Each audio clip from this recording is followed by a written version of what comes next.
Il est 16 heures pile. Bravo à tous pour votre ponctualité.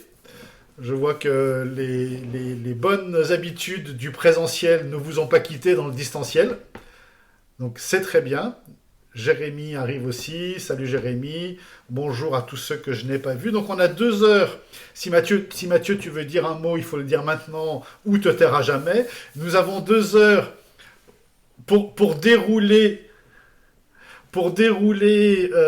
une conférence sur le digital mindset.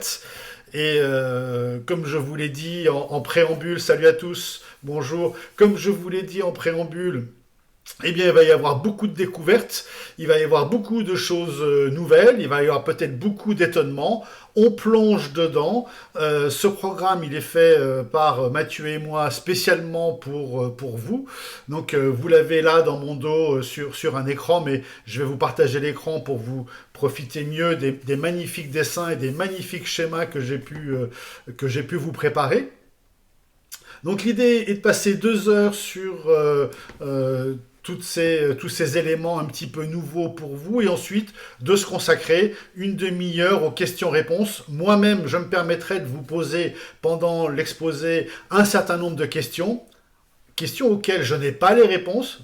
Peut-être les avez-vous. Et donc on discute de ces questions-réponses ou de tout autre sujet digital, numérique, startup, valuation, blockchain, crypto-monnaie, génération Z, tout ce que vous voulez, on en discute un peu plus tard. N'hésitez pas pour autant à m'interrompre directement par micro, directement dans le chat. J'ai le chat directement sous les yeux, donc personne n'a mis de petits mots dans le chat. Donc je vous partage ce magnifique écran et nous commençons. N'hésitez pas encore une fois à m'interrompre, sinon je déroule et on se retrouve dans un petit moment. Donc, Digital Mindset, c'est parti, fait partie d'un cycle Digital Mindset qu'on fait à Grenoble pour bien sûr accompagner la transformation digitale qui est commencée depuis une bonne dizaine d'années, mais néanmoins elle n'est pas terminée, donc on l'accompagne.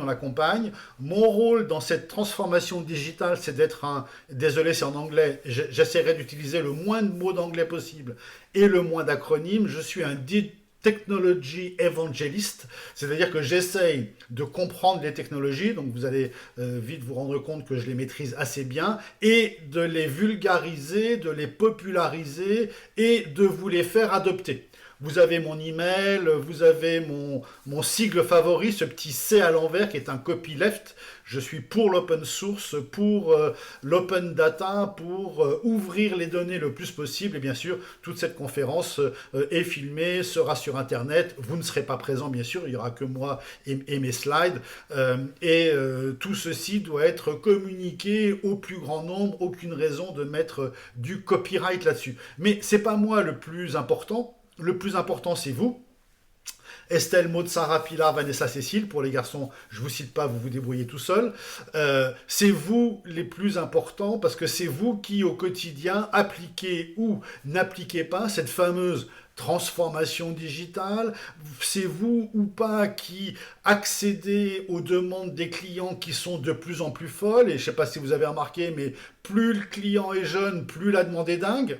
Et on va essayer de comprendre pourquoi, il y a des raisons à tout ça, et puis il y a une attitude par rapport à tout ça. Je vous explique tout ça, et j'aime bien commencer mes conférences par la conclusion. Donc voilà la conclusion. Si vous retenez que une chose de cette conférence, désolé, c'est un acronyme en 2 lettres, vous le connaissez peut-être déjà, c'est UX. UX pour expérience utilisateur, c'est de l'anglais user experience, ça devrait être un E, mais pour 1000 raisons, c'est un X. Donc ce UX, vous le retrouverez à toutes les sauces, dans toutes les publications qui parlent de CRM, qui parlent de clients, qui parlent de marketing. L'expérience. Et donc ça, ce sera ma conclusion tout à l'heure. Donc ça va nous accompagner pendant 2 heures. L'expérience utilisateur, et je voulais pas simplement faire du UX, désolé, je vais vous embêter avec plein d'acronymes qui vont arriver, mais vous allez les comprendre sans aucun souci. Le UX, c'est pour l'utilisateur. Vous avez, Crédit Agricole, beaucoup d'utilisateurs, c'est-à-dire que les enfants, les petits-enfants d'un client sont quelque part des utilisateurs, même s'ils n'ont pas de compte au Crédit Agricole, alors que le CX, le Customer ou l'expérience client, ce sont les clients qui ont un compte chez vous. Donc vous comprenez que vous touchez beaucoup plus de personnes que de personnes qui n'ont réellement un compte chez vous. Donc l'UX est très très large alors que le CX est très profond. Et je voudrais aussi vous citer le EX, qui est l'expérience collaborateur, en anglais Employee Experience. Le mot employé en anglais ne s'utilise pas beaucoup, donc je préfère utiliser le terme collaborateur. Donc l'expérience collaborateur, comment faire en sorte pour que vos collaborateurs existants aient la meilleure expérience possible, comment faire en sorte pour que vos nouveaux collaborateurs déjà vous rejoignent et ensuite aient une bonne expérience d'intégration avec vous, avec une règle qu'on aime beaucoup à GEM, qui est la règle de la symétrie des attentions, qui consiste à dire que si vos employés, vos collaborateurs, vos équipes ne vivent pas une bonne expérience, alors c'est sûr, ils ne feront pas vivre une bonne expérience aux clients. Donc les premiers à chouchouter, et c'est la règle de base du management, on y reviendra tout à l'heure quand on parlera du futur du travail, la règle de base, c'est de faire vivre à vos équipes, de faire vivre à vos collaborateurs, de faire vivre aux gens avec qui vous travaillez de bonnes expériences, pour qu'ils puissent à leur tour faire vivre de bonnes expériences aux clients. Le résultat n'est pas garanti, mais le corollaire est garanti. Si eux vivent une mauvaise expérience, c'est sûr qu'ils vont pourrir la vie des clients. Donc, commencez par les collaborateurs, c'est la chose la plus importante. Et puis, ne retenez pas, je l'ai mis en gros au-dessus de ma tête, le SX. Le XX, je l'ai inventé spécialement pour vous. C'est le Student Experience. Donc, c'est l'expérience des étudiants. Et pour 2 heures, vous êtes mes étudiants. Je ne sais pas si vous entendez la petite musique qui arrive. Je vous ai passé du PNL. Alors pourquoi du PNL? C'est un groupe de rap avec 2 frères, parce que ce sont les dieux vivants, non pas du rap, hein. On peut aimer le rap ou ne pas aimer le rap, on peut aimer la musique ou ne pas aimer la musique, c'est pas grave. L'intro est très très lyrique et d'un niveau musical extrêmement important. Après on aime les paroles ou on n'aime pas, c'est vrai que ça commence par bas les couilles, donc forcément c'est pas très consensuel, mais c'est pas grave. Pourquoi je cite PNL et pourquoi j'en parle tout de suite dans l'expérience, c'est que ce sont des génies du marketing, ce sont des génies du digital. Ils n'apparaissent jamais à la télé, mais ils ont 120 millions de vues sur YouTube. Vous n'aurez jamais 120 millions de vues sur YouTube. Parce que vous n'êtes pas dans le digital, vous ne savez pas comment faire à ce jour, peut-être que demain ça viendra. Ils sont sur TikTok, ils font une vidéo TikTok, ils ont tout de suite 2 millions de likes, ils proposent un nouveau t-shirt dans QLF, que la famille qui est leur société, ils en vendent tout de suite 100 000. Ils vendent des tickets de concert, en 10 minutes c'est tout vendu. Donc c'est des gens qui ont extrêmement bien compris, alors il n'y a pas que PNL, hein, d'autres rappeurs et d'autres chanteurs, mais ce qui est intéressant c'est de voir que PNL, entre autres, hein, il y en a d'autres, hein, il y aurait Damso, il y aurait des dizaines d'autres rappeurs, ils ont très bien compris le passage de l'économie classique à l'économie digitale. Vous les verrez jamais à la télévision, vous les verrez jamais à la radio, sauf Planet Rap sur Skyrock, vous les verrez jamais chez Michel Drucker, pourtant ils vendent plus que quelqu'un qui irait tous les dimanches chez Michel Drucker. Et ça, c'est les nouveaux codes à comprendre. Et quand on n'est pas dedans, on les comprend pas bien, même. On les voit pas.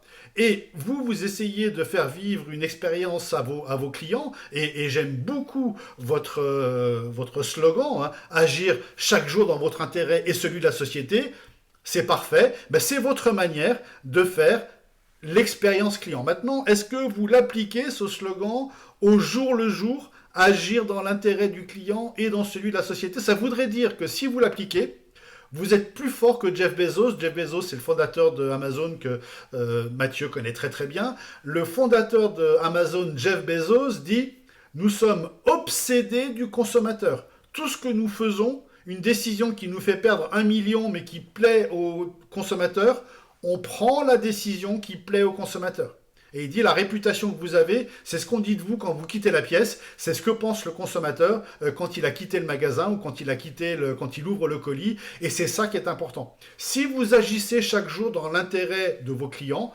alors vous êtes plus fort que Jeff Bezos, et c'est bien sûr tout le mal que je vous souhaite.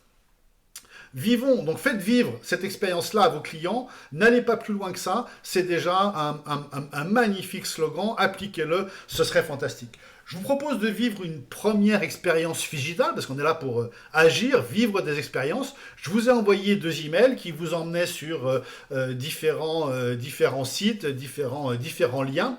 Et je vous propose de lire, je vais vous le réduire pour que vous puissiez le lire si besoin est, ou d'aller sur le site Les Nouveaux Marketing Digital Mindset, je vous redonnerai le QR code tout à l'heure, et de télécharger les 2 éléments que je vous ai donnés tout à l'heure, que je vous ai donnés en lien, avant-hier ou hier, les acronymes du marketing moderne en bleu ciel et le lexique digital en rose. Alors, ne croyez pas, ne vous laissez pas avoir, ne croyez pas, je vous mets le QR code plus visible en dehors de ma tête. Si vous voulez flasher ce QR code et aller sur le site que j'ai préparé pour vous, on ira tout à l'heure ensemble et je vous montrerai différents liens et différentes petites choses. Je voudrais que vous téléchargiez ces 2, et je vous ai déjà donné les liens, ces 2 ouvrages, le lexique des acronymes pour pas être perdu dans tous les acronymes, et puis le lexique digital. Il y en a un qui est en bleu ciel, un qui est en rose. Attention, gros lieux communs à ne pas suivre et méfiez-vous des lieux communs.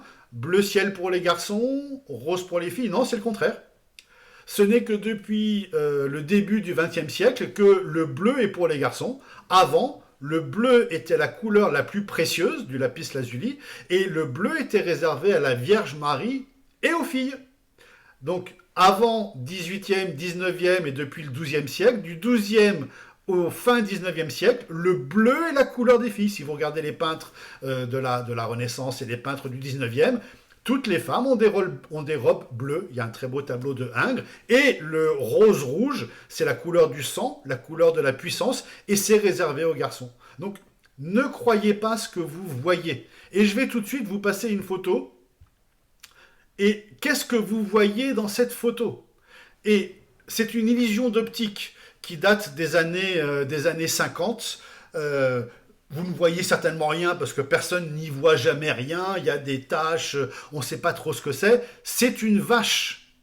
Et vous avez là en rouge les 2 grandes oreilles de la vache, les 2 yeux de la vache et le museau de la vache. Et si je vous la remontre comme ça, vous voyez un peu le dessin de la vache. Et c'est ce qu'on va faire aujourd'hui. Je vais vous faire découvrir dans ce monde digital des choses qui vous apparaissaient invisibles. Et mon rôle, c'est de les rendre visibles pour vous. Mon rôle, c'est de faire en sorte que vous compreniez ce que la société ou certaines sociétés n'ont pas envie que vous compreniez parce que c'est plus simple d'avoir des personnes dociles qui comprennent pas trop pourquoi elles cliquent ici et quel est le symbole du clic et qui continuent à le faire. Donc, on va aller découvrir des vaches un peu partout où c'est possible. Je ne sais pas si vous la distinguez. Tout dépend de la grosseur et de la taille de vos écrans. Certains voient la vache, mais une fois qu'on l'a vue, on ne peut plus ne pas la voir. C'est le principe du logo Carrefour. Hein, vous le savez tous. Entre le rouge et le bleu, il y a une espèce de C qui est entrelacé, qui est en blanc. Et donc, personne ne le voit, ce C. C'est le C que j'ai mis là en gris qui rentre juste à l'intersection du rouge et du bleu et qui enlace. Ce C, la majorité des personnes, sauf si on vous a déjà montré le truc, la majorité des personnes ne le voient pas. Et mon rôle, encore une fois, c'est de vous montrer ces choses cachées. Et le plus célèbre des illusions d'optique, c'est cette photo-là. On y voit tour à tour une vieille dame ou une jeune femme. Ça date des années 1915, donc c'est très très vieux. Hein. C'est un Australien qui a dit il y a à la fois ma femme et ma belle-mère. Et donc la femme, elle est de profil, on voit son menton en hauteur et ses yeux dans le haut. Et la belle-mère, on croit que son menton est en bas. Donc on voit alternativement l'un ou l'autre. Et la première chose que l'on voit dépend de son âge. C'est le même principe que la musique. Je voudrais vous resetter le logiciel mental que vous avez pour vous dire je vais vous montrer plein de choses nouvelles. Et c'est comme dans la musique, les 10 premières fois où on entend un nouveau morceau de musique, on l'aime pas. Et à partir de la 11e, 12e, 13e, on commence à l'aimer. Donc la musique que je vais vous chanter, peut-être que vous n'allez pas l'aimer, peut-être que vous allez la trouver ridicule, peut-être que vous allez la trouver dangereuse, mais croyez-moi sur parole, c'est la bonne musique du monde digital. Et donc, petit à petit, vous allez vous mettre à l'aimer. Et l'idée, c'est que vous puissiez connecter tous ces points, faire des relations pour avoir une pensée qui est réellement structurée dans ce monde digital. Un rapide sommaire, c'était l'introduction, un rapide sommaire. On va passer par une phase de nos limites, on va voir tous les excès de ce monde digital. On va passer par la nouvelle manière de voir l'économie. Et bien sûr, comme c'est une nouvelle économie, eh bien, il y a une nouvelle manière de travailler. On en parlera, l'agilité, le monde hybride que vous connaissez tous les jours, hein, les nouvelles attentes de nos clients, la génération Z, et puis on parlera bien sûr des NBIC, de la blockchain, et puis on terminera, je vous l'ai dit, par le UX, le User Experience, et différentes choses. Je vous ai mis un pêle-mêle ici avec plein de mots de ce qu'on allait voir aujourd'hui. Vous en reconnaissez déjà quelques-uns, le EX, expérience collaborateur, le UX, expérience utilisateur, et au fur et à mesure, vous allez dans ce schéma-là reconnaître tous les mots et vous serez des pros du digital. Et c'est tout ce qu'on va faire en 2 heures. Un petit coup de Netflix, épisode 1, on est parti sur l'épisode 1, et l'épisode 1 nous dit nos limites. On va voir à quelle vitesse le digital bouscule les anciennes entreprises. Et on va le voir sur des secteurs qui sont, j'ai pris volontairement des choses qui portent à contestation, des choses avec lesquelles vous ne serez pas d'accord. Je le sais, je suis prêt à en parler sans aucun souci, mais c'est volontairement choquant ce que je vais vous montrer. Rolex, c'est la plus grande marque de luxe au monde et bien sûr la plus grande marque d'horlogerie au monde. En 3 ans, elle s'est fait ratatiner par Apple Watch. Alors vous avez beau me dire, c'est pas la même technologie, c'est pas le même produit, il y en a un à 5000 qui dure 100 ans, un à 500 qui dure 2 ans. Vous avez raison. Néanmoins, d'un point de vue utilisateur, quand on a une Apple Watch au poignet, hop là, je ne sais pas si vous la voyez, la mienne, hop, eh bien, quand on a une Apple Watch au poignet, on n'a pas une Rolex. Ça ne veut pas dire qu'on n'en possède pas une par ailleurs, mais on n'a pas une Rolex. Et dans les communions, dans les anniversaires, dans les fameuses à 50 ans, si on n'a pas sa Rolex, eh bien, on offre de moins en moins de Rolex. Alors, Rolex n'est pas encore à plaindre, ils ont des modèles exclusifs, ils génèrent la rareté, ils sont dans le luxe, je me fais pas de soucis pour eux, mais ils sont d'une myopie marketing dingue, ils ne veulent pas entendre que le monde tourne à la santé, au digital, aux objets connectés, et sans rien changer à leur Rolex, ils pourraient dans le bracelet de la Rolex y mettre des capteurs de pas, des capteurs cardiaques, des capteurs de glycémie, des capteurs d'oxygène dans le sang, et fournir à leurs clients, sans rien changer à leurs produits, des informations qui seraient pour le coup non plus réservées aux iPhones, mais qui seraient iPhone et Android, et qui vous permettraient de continuer à utiliser votre Rolex que vous aimez tant, ou que les gens aiment tant, et en même temps d'avoir le bénéfice du digital. Au lieu de ça, Rolex dit c'est pas la peine, ça ne m'intéresse pas, ce n'est pas le même marché. Vous comprenez que d'un point de vue produit, d'un point de vue technologique, Rolex a raison. Ce n'est pas le même marché, ce n'est pas le même produit. Mais d'un point de vue utilisateur, pour l'utilisateur, c'est quand même le même produit. Et déjà qu'il y a une désaffection des montres chez les jeunes qui vont préférer utiliser leur smartphone pour tout faire, y compris l'heure, si en plus, quand ils achètent une montre, elle est digitale, les marques de montres classiques ont du souci à se faire. Et ce que je vous prédis pour 2023, c'est que Apple Watch va dépasser toute l'industrie horlogère suisse. Et vous voyez à quel point l'industrie horlogère suisse est myope. C'est ce qu'on appelle une myopie marketing. C'est ne pas vouloir voir ce qui va se passer. On est au bord du précipice et on refuse de le voir et on continue à avancer. Dans les années 80, certains d'entre vous étaient peut-être très très jeunes et peut-être ils ont reçu une Swatch en plastique à 100 balles, 100 francs à l'époque. Eh bien, quand les Suisses ont vu arriver cette montre Swatch en plastique à 100 francs, qu'est-ce qu'ils ont fait? Ils ont rigolé en disant mais ça n'a rien à voir avec notre produit d'horlogerie suisse. Et qu'est-ce qui se passe aujourd'hui si vous regardez Groupe Swatch? Eh bien, Groupe Swatch possède aujourd'hui les plus belles marques de haute horlogerie suisse, Breguet, Omega et Vacheron Constantin et plein d'autres. Ils ont racheté. La petite marque de montres en plastique a racheté les plus grandes marques d'horlogerie suisse. Parce qu'ils n'ont pas vu arriver cette vague de la Swatch en plastique. Et aujourd'hui, avec la montre digitale, avec la montre connectée, avec la montre de santé, appelez-la comme vous voulez, ils refusent de voir cette deuxième vague. Et donc c'est super important. Je ne dis pas que j'ai raison ou que j'ai tort, je ne dis pas que Rolex devrait renier ses 100 années d'excellence. J'adore Rolex, hein, j'adore l'horlogerie, il n'y a pas de souci là-dessus. Je suis un grand fan de très belles montres.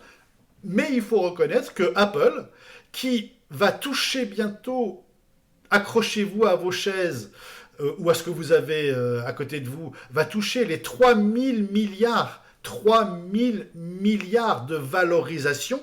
Ils en sont, ça c'est pour les jours qui viennent. Vous penserez à moi quand on l'annoncera dans les jours qui viennent. Les 3 000 milliards de valorisation, ça veut dire que ça vaut plus que la France qui a un PIB. Alors c'est idiot, vous les banquiers, je vous fais pas le coup, c'est idiot de comparer du stock et du flux. Hein. Apple c'est du stock, le PIB c'est du flux. Mais néanmoins, le PIB de la France c'est 2300 milliards. Donc Apple est plus gros que la France. Si on réunit les GAFA que vous connaissez déjà, c'est plus gros que tout le CAC 40. Et si on étend le GAFA avec les Natul et BATX qu'on verra tout à l'heure, c'est plus gros que l'Europe. Donc il y a vraiment une vague très importante et, mesdames et messieurs de Crédit Agricole, vous refusez un peu de voir les nouveaux méthodes de financement, les nouvelles monnaies qui ne sont pas fiat. Et si elles ne sont pas fiat, elles sont crypto, puisque c'est l'opposé de fiat. Tesla, juste pour vous donner un petit aperçu, toujours encore de ce no limit. Tesla ne vend que 1,5 million de voitures par an et est valorisé, attention, Tesla est valorisé plus cher que toute l'industrie automobile européenne. C'est-à-dire que vous ajoutez Stellantis, le nouveau Peugeot, plus Renault, plus Volkswagen, plus Mercedes, plus BM, plus Fiat. Fiat est déjà dans Stellantis. Vous ajoutez plus les très belles voitures anglaises, Aston Martin. Les Rolls, bien sûr. Vous mettez toute l'industrie automobile européenne, Tesla est mieux valorisé qu'eux. Pourquoi? C'est sûrement pas par le nombre de voitures, ni par le chiffre d'affaires. C'est parce que Tesla est en train de faire ce que Google a fait il y a 10 ans. Google, avec Android, a dit « Je fabrique un operating system, un OS, un peu comme Windows, qui s'appelle Android, et je le donne au monde entier, ce qui fait que 80-90% des téléphones tournent sur Android, qui appartient à Google, mais il en a fait cadeau au monde entier, ce qui fait la valorisation de Google. Eh bien, Tesla fait la même chose avec l'operating system, le logiciel qui gère la voiture. Et Tesla a offert au monde entier le Tesla OS, Operating System, ce qui fait que si vous voulez une voiture sûre qui roule sans faire d'accident parce qu'on a plus de 100 millions de kilomètres à son actif, eh bien vous prenez l'OS Tesla qui est gratuit, vous y mettez les caméras, les écrans que vous voulez, vous mettez des roues et un moteur électrique et vous avez une voiture. Sans ça, vous avez une voiture. Ce que dit Tesla et ce que dit Stellantis et ce que dit tout le monde, et ce que dit Renault aujourd'hui, c'est qu'ils ne construisent plus des voitures, ils construisent des logiciels à rouler avec des roues en option. Donc on est vraiment sur des choses tout à fait différentes. Je continue dans mes no limites pour que vous compreniez bien à quel point tout ça change. La plus grosse compagnie aérienne, c'est eux.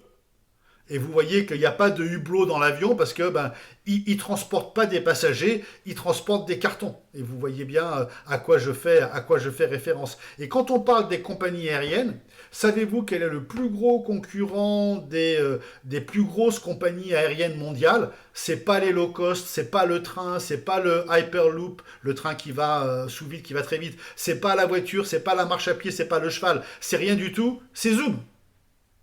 Zoom est valorisé plus cher que les 15 premières compagnies aériennes. Alors, les événements qu'on a vécus ont favorisé Zoom, bien sûr, c'est évident.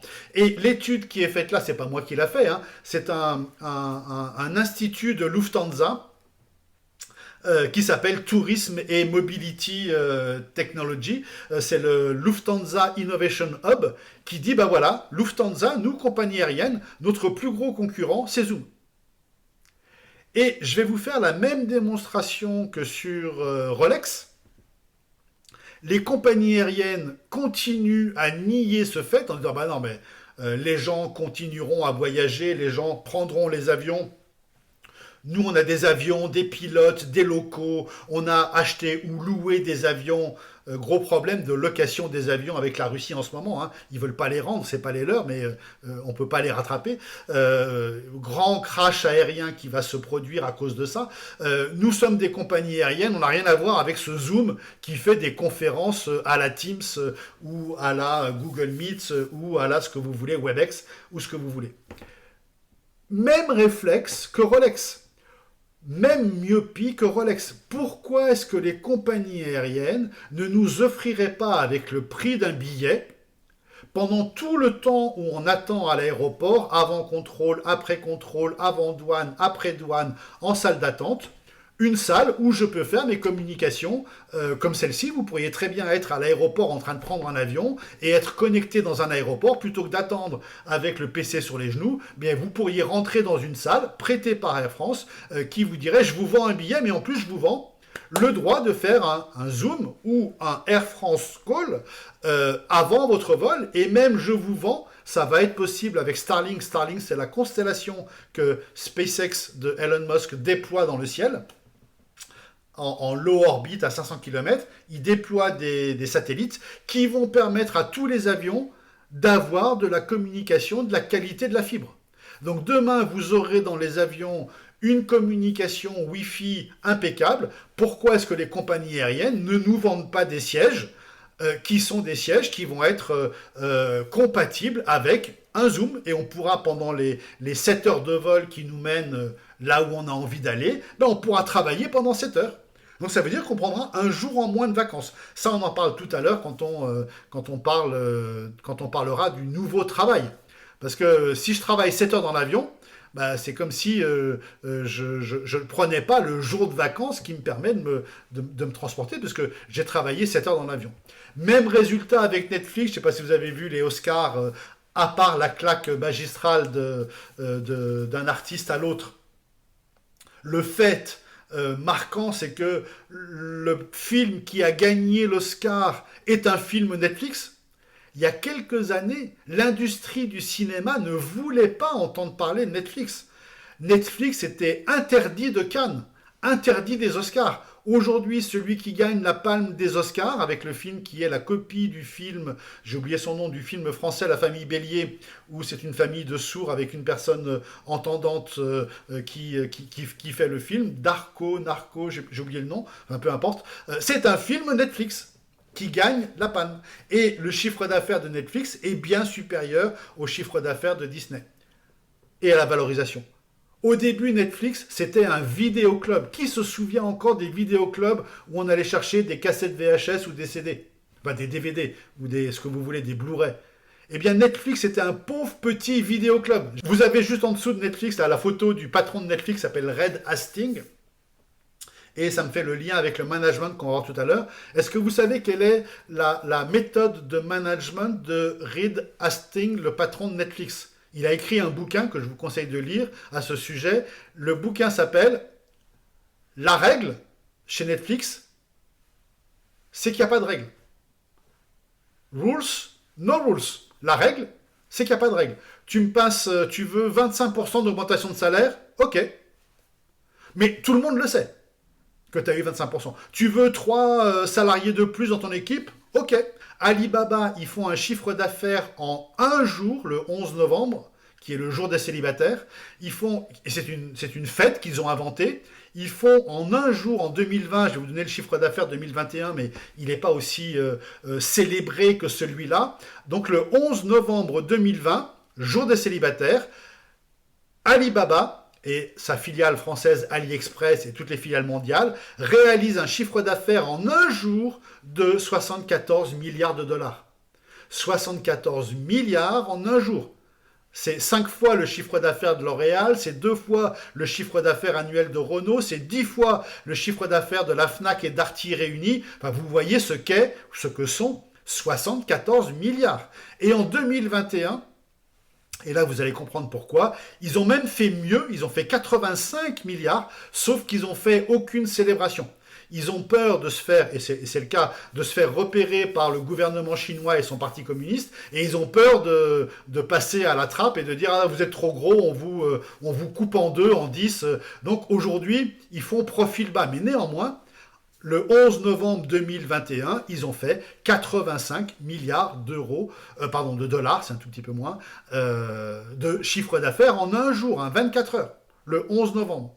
Ils ont dit, Jack Ma, c'est le patron c'était parce qu'il a démissionné, le patron de Alibaba, il avait décidé de démissionner avant que le gouvernement le rattrape.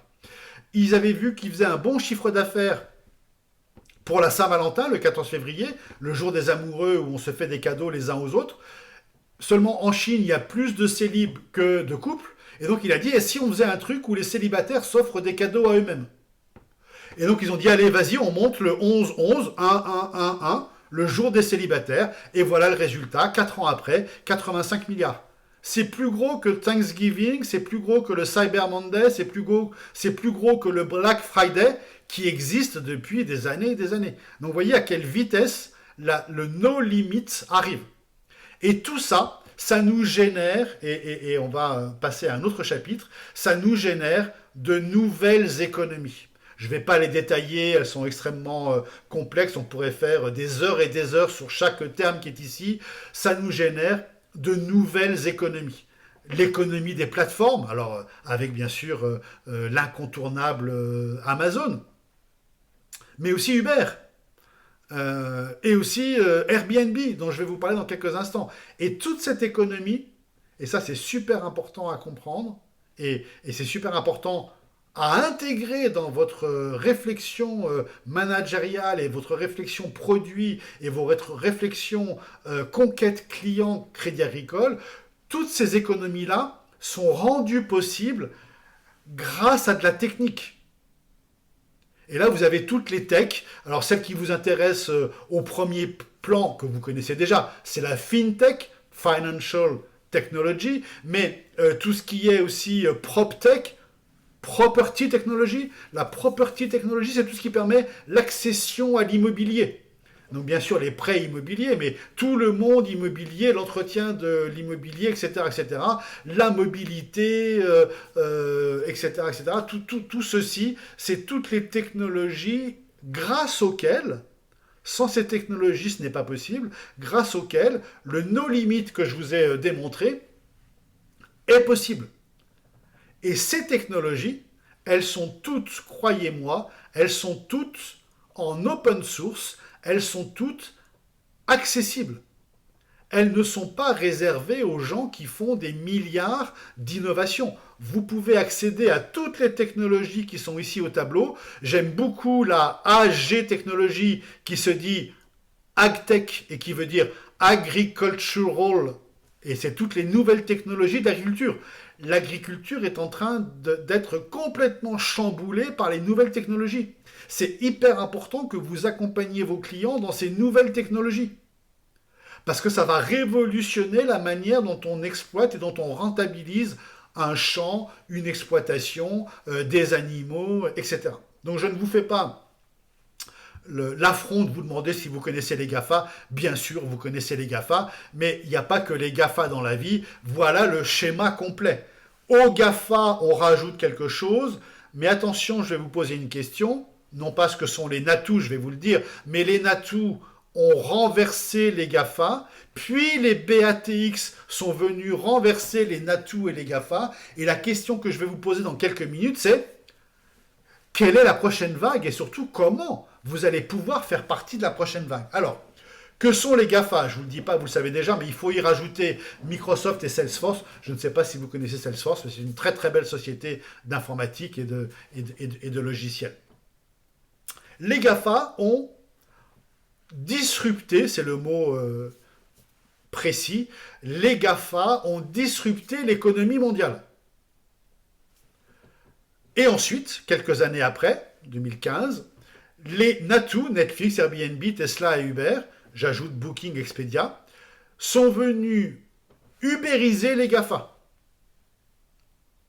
Vous comprenez que l'immense, et ça doit vous sauter aux yeux, vous les banquiers, l'immense puissance de Airbnb et de Uber, c'est d'être le premier hôtelier et le premier taxi du monde et de ne posséder aucun immeuble et aucune voiture.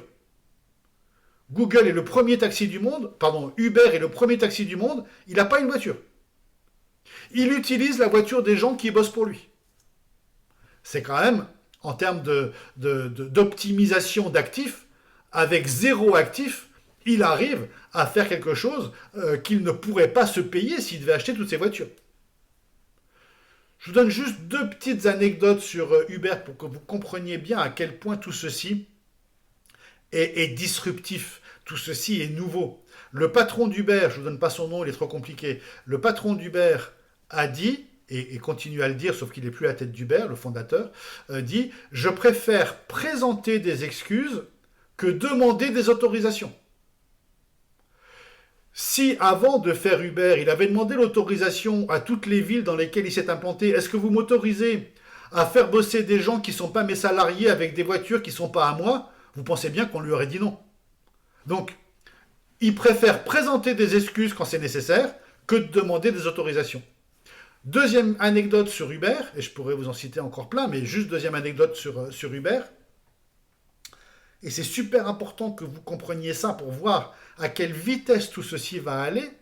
Uber dit la chose suivante, son patron, Uber dit « Le taxi est à Uber ce que le livre a été à Amazon ». Et si vous voyez la puissance de cette phrase, ça veut dire que Amazon a commencé par le livre et aujourd'hui, vous savez tout ce que Amazon vend, c'est énorme.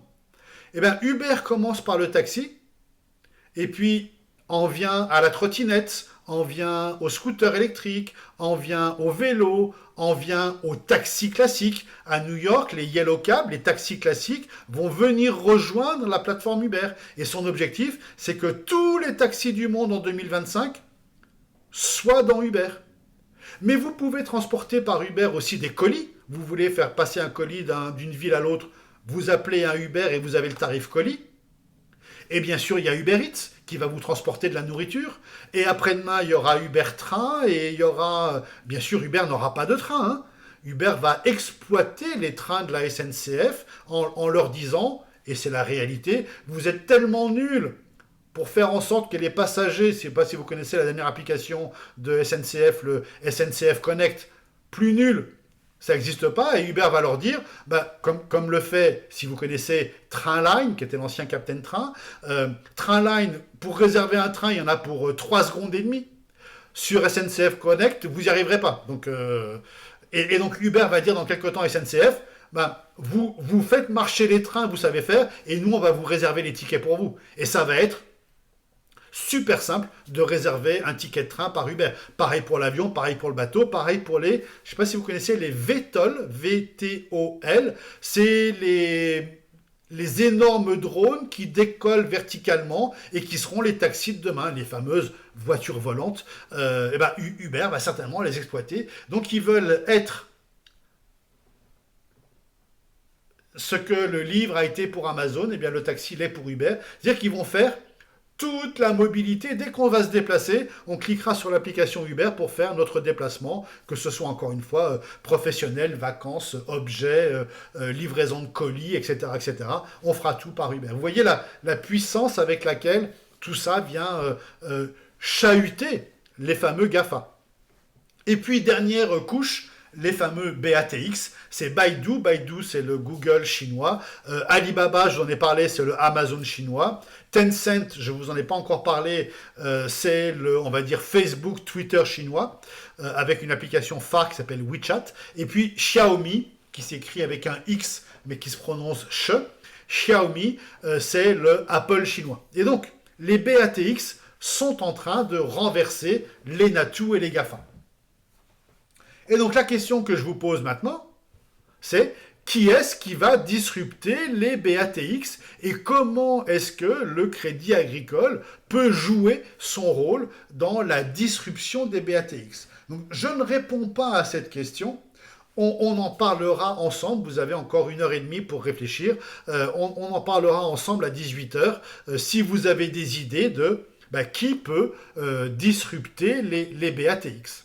Il y a plein de réponses, elles sont entre autres dans les slides, mais je n'en dis pas plus.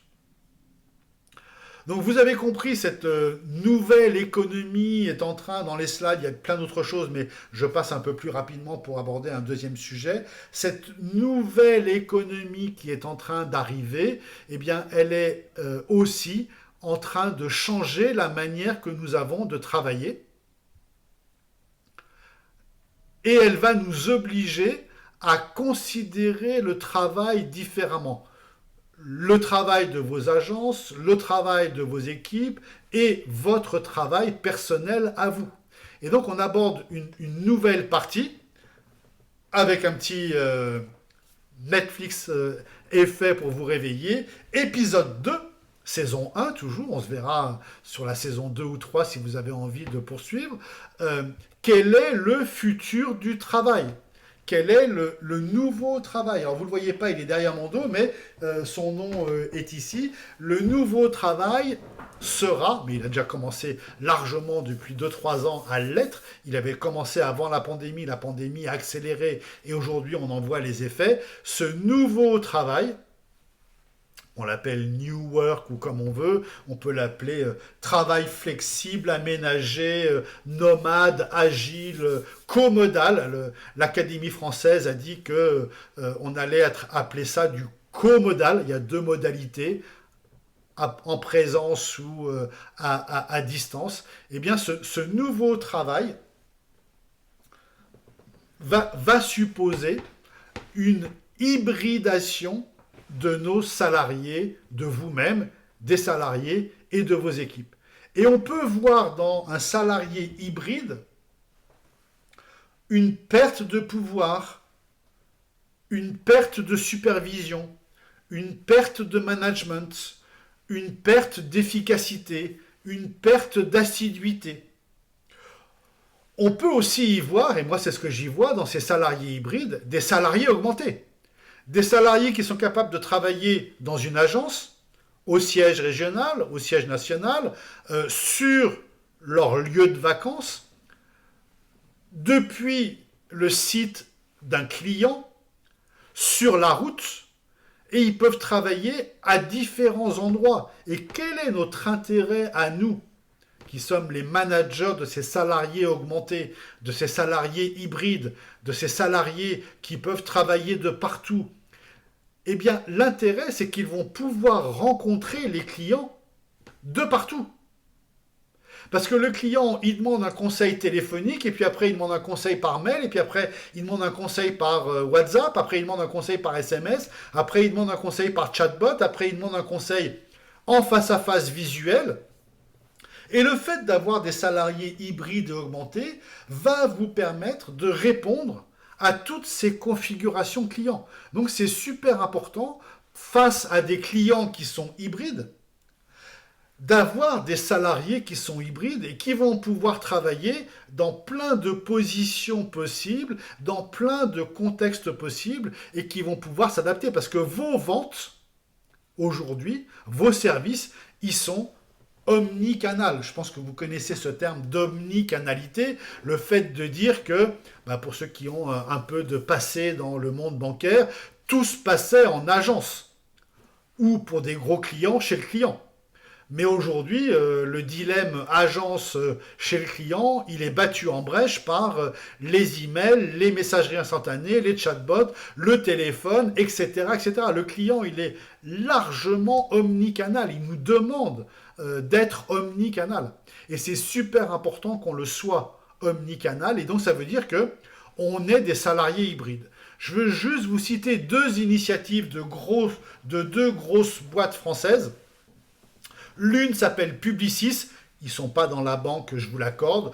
L'une s'appelle Publicis, une agence de pub, qui fait quand même 8 milliards de dollars, 8 milliards d'euros de chiffre d'affaires. Donc ce n'est pas une petite agence de pub, hein, c'est une grosse organisation, comparable à Crédit Agricole.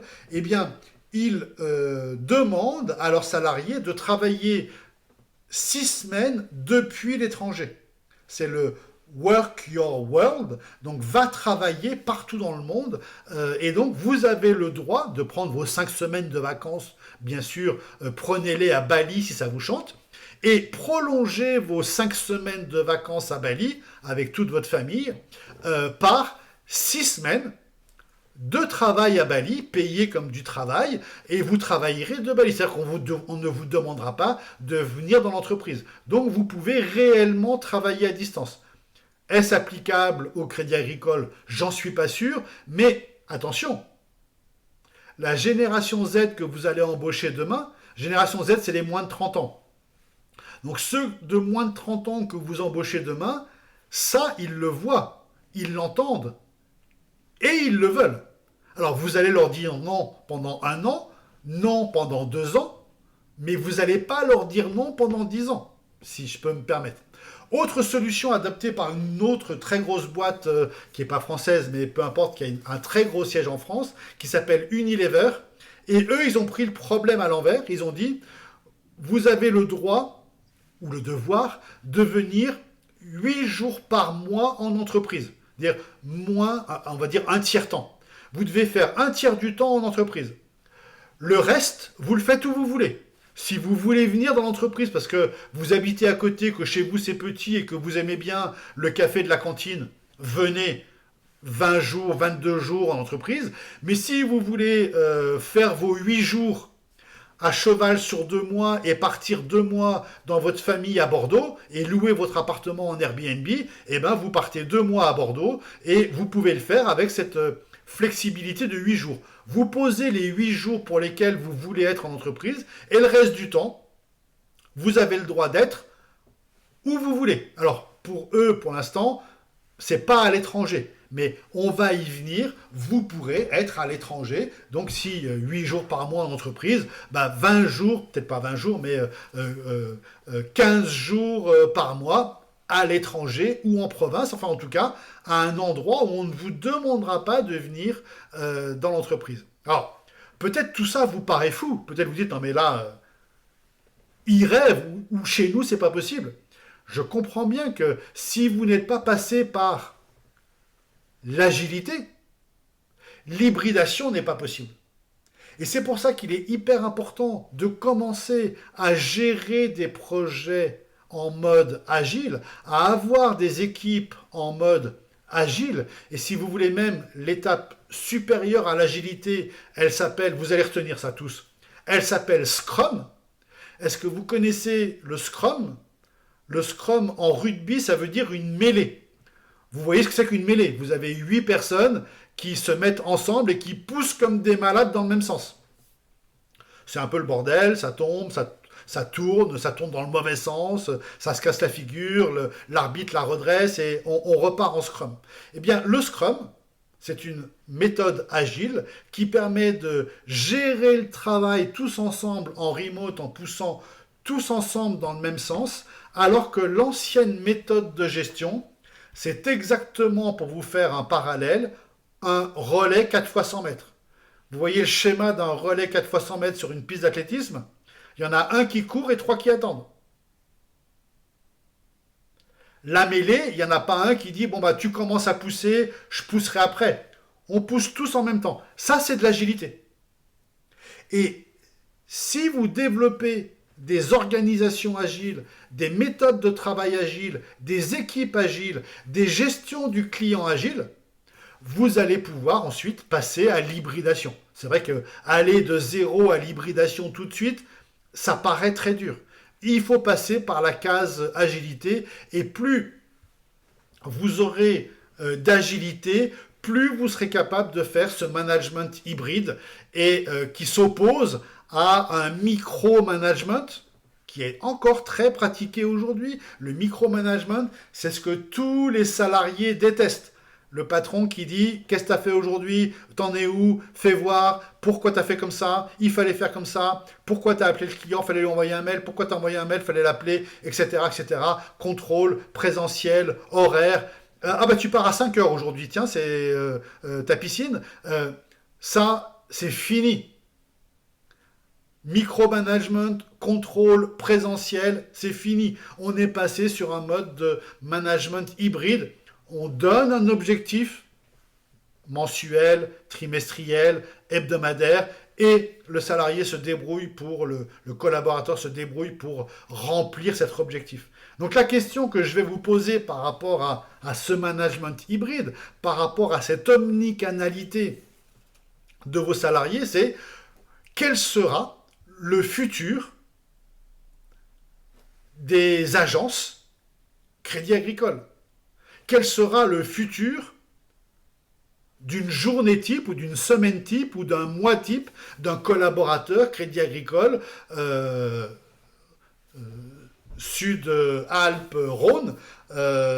Quelle sera sa journée type, sa semaine type, son mois type? Sur quel type de contrat sera-t-il embauché? Est-ce que dans son contrat de travail, écoutez ça, vous allez tout de suite comprendre, vous donnez des tickets restaurants ou des chèques déjeuner à vos salariés?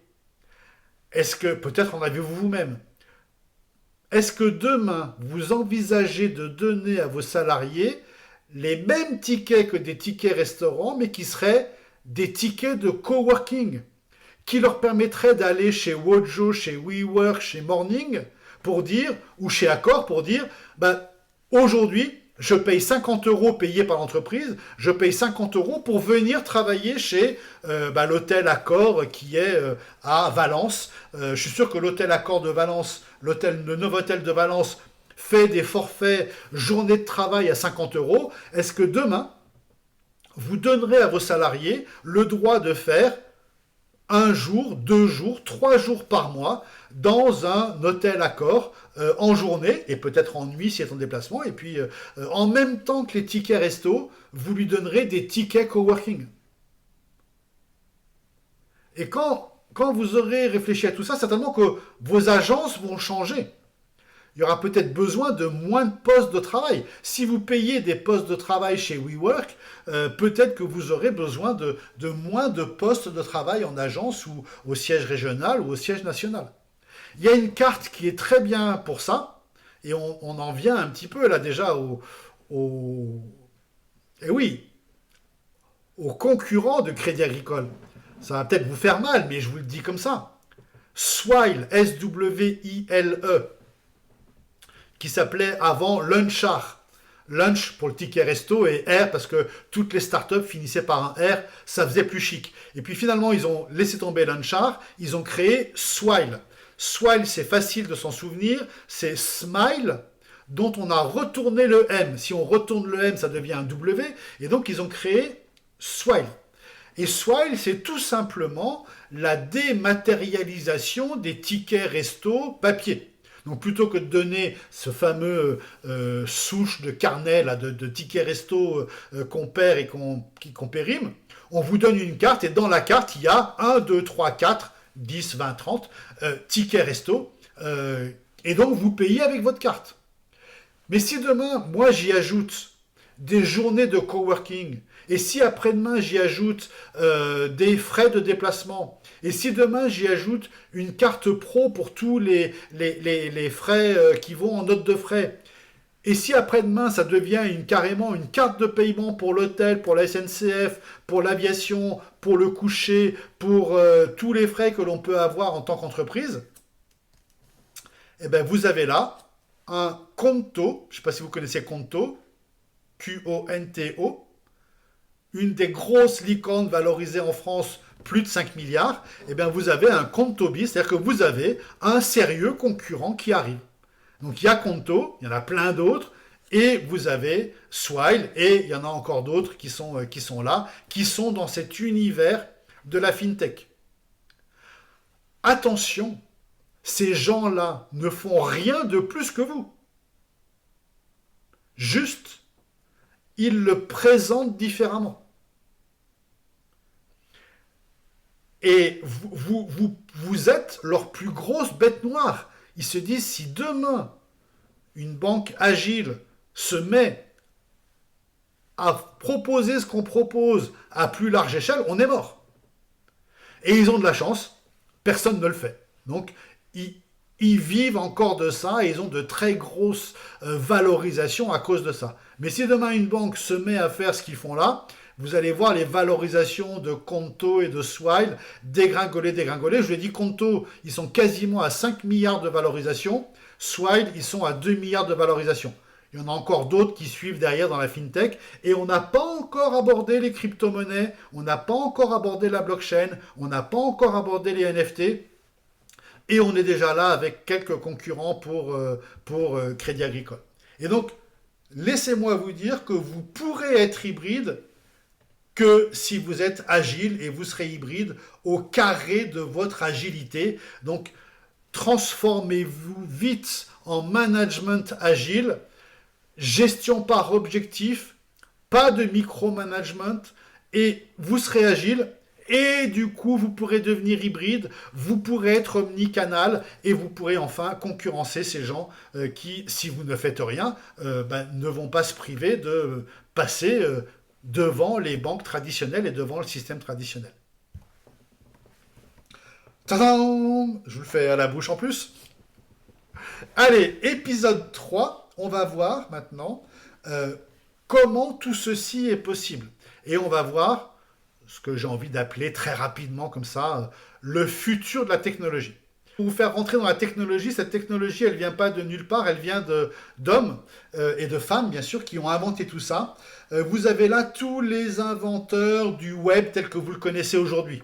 Vint Cerf, dans les années 50, il invente les tuyaux. Tim Berners-Lee, il invente le HTTP. Metcalfe, il invente la loi des réseaux. Moore, il invente la loi de Moore. La capacité de l'informatique double tous les 18 mois. Rifkin, il invente ce fameux coût marginal zéro. Ça doit vous intéresser ça en tant que banquier.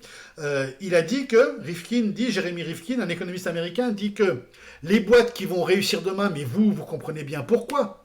Les boîtes qui vont réussir demain, c'est celles qui ont un coût marginal zéro. Et oui, un Google, un Airbnb, un son nom m'échappe, Facebook. Facebook, c'est la plus grosse organisation en termes de nombre de clients. Ils ont 2,7 milliards de clients. Si demain ils passent à 3 milliards, ça ne leur coûte pas un centime de plus. Donc c'est coût marginal zéro. Et ces boîtes qui ont un coût marginal zéro, vous comprenez bien structurellement par rapport à leur compte de résultats que plus elles ont de clients, plus elles gagnent d'argent et que c'est exponentiel. Donc voilà les gens de l'ancienne économie. Et puis voilà les gens de la nouvelle économie. Satoshi Nakamoto, c'est lui qui a inventé le Bitcoin. Vitalik Buterin, c'est celui qui a inventé l'Ether et l'Ethereum. Pascal Gauthier, c'est celui qui a inventé Ledger, champion de la blockchain française. Donc Satoshi Nakamoto, on ne sait pas qui c'est, il est sûrement japonais, mais on ne sait pas qui c'est. Vitalik Buterin, il est russe, mais heureusement, il a émigré aux États-Unis il y a très très très longtemps. Pascal Gauthier, il est français. Nicolas Julia, alors accrochez-vous à vos chaises. Nicolas Julia, c'est le patron d'une société qui s'appelle Sorar. Cette société est valorisée 4,4 milliards d'euros. Donc, c'est pas rien. C'est la plus grosse, ça a été pendant un temps, maintenant ils ont été dépassés par Conto et par d'autres, par Back Market. Back Market a dépassé aussi, mais d'autres ont dépassé. Miracle a dépassé aussi. Donc, Nicolas Julia, start-up. Ils ont quelques années. Ils s'appellent Sorar en français. Ils sont valorisés 4,4 milliards d'euros. Et qu'est-ce qu'ils font? Attention, ils font des NFT, donc des blockchains, de figurines Panini de joueurs de football. Vous voyez les figurines Panini de joueurs de football? Avec Kylian Mbappé, avec machin, avec truc. Eh bien, ils les ont digitalisés, ils les ont, excusez-moi l'expression, NFTisés, ils ont fait un non-fungible token, ils les ont mis sur la blockchain, ils les ont tokenisés, ils les ont mis sur la blockchain, et ils sont valorisés. Ça ne veut pas dire qu'ils font le chiffre d'affaires, hein, mais ils sont valorisés plus de 4 milliards de dollars. Ça, et je vous ai mis PNL, et ça vous savez pourquoi, j'en ai parlé en début de séance. PNL, c'est les champions du digital aussi. Donc, voilà ces nouvelles technologies qui arrivent. Je vous ai parlé tout à l'heure de Tim Berners-Lee, celui qui a inventé le HTTP, celui qui a inventé le web, c'est l'inventeur du web. Windsurf, il a inventé les tuyaux, le TCP/IP, alors que Tim Berners-Lee, il a inventé le protocole qui permet d'échanger des données. Donc, Tim Berners-Lee, il fait ça pas loin de la France. Il fait ça au CERN, à Genève, mais physiquement en France. Cécile essaie de rentrer, est-ce que quelqu'un veut bien l'admettre? Donc, il invente le web en 1989. Et son patron lui dit ça. Il lui remet son papier et son patron lui dit « Intéressant, mais c'est flou. » En gros, c'est intéressant, mais ça sert à rien. On sait quelques années après que ça a servi à quelque chose.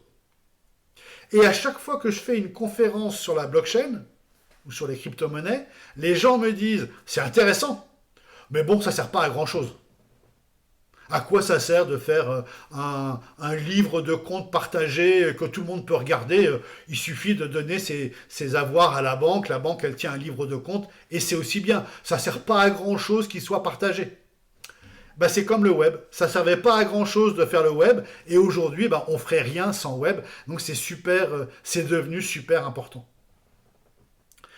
Et je voudrais vous mettre en tête les 3 ou 4 technologies NBIC qui vont être demain. Donc tout ça rentre dans une case que je vais vous montrer ici, qui est la case informatique des NBIC. Et ce que je voudrais que vous reteniez des NBIC, je ne sais pas si mes explications ont été claires sur les NFT, rien de très compliqué. Ce que je voudrais que vous reteniez des NBIC déjà, c'est le titre, NBIC, la signification, nanotechnologie, biotechnologie, informatique et cognitif, NBIC. Mais ce que je voudrais surtout que vous reteniez, c'est que ces NBIC doivent impérativement figurer dans tous vos produits de demain. Pour 2 raisons. La première, c'est que vos concurrents d'aujourd'hui ou de demain vont inclure des NBIC dans leurs produits. Donc si vous n'en avez pas, vous allez apparaître comme des ringards.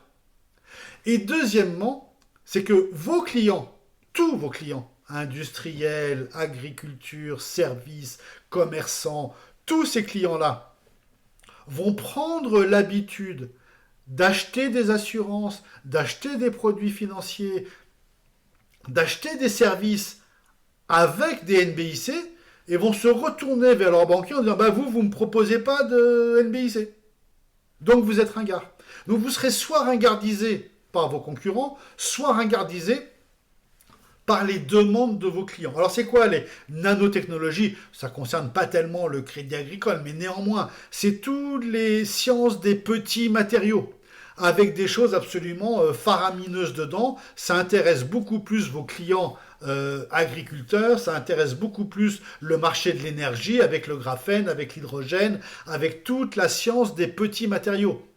Les batteries au graphène vont durer 10 fois plus longtemps, vont se charger 2 fois plus vite et vont peser 3 fois moins lourd. Donc demain, tout le monde voudra des produits avec des batteries au graphène.